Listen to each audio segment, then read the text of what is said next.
На Камлин Пател му е преку глава од кратци во неговата продавница во Лондон.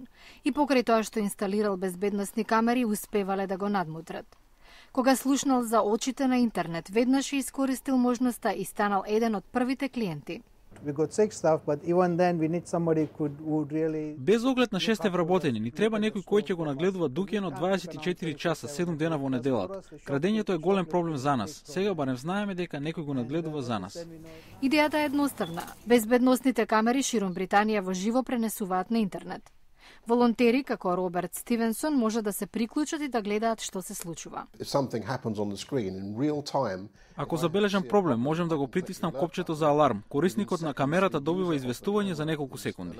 До сега се пријавиле преку 3000 волонтери. Најдобриот секој месец добива парична награда во зависност од бројот на забележани криминални чинови. Критичарите како Даниел Хамилтон од организацијата Големиот брат ве гледа обвинуваат неправеден упад во приватноста. Ова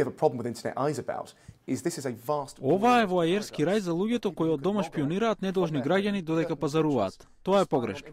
Основачот на очите на интернет, Тони Морган, мисли поинаку. Тој само помага на трговците. Камерите и онака се во продавниците. На крајот на краиштата ја правиме храната поевтина. Спречуваме сопствениците да губат по 10% од продажбата.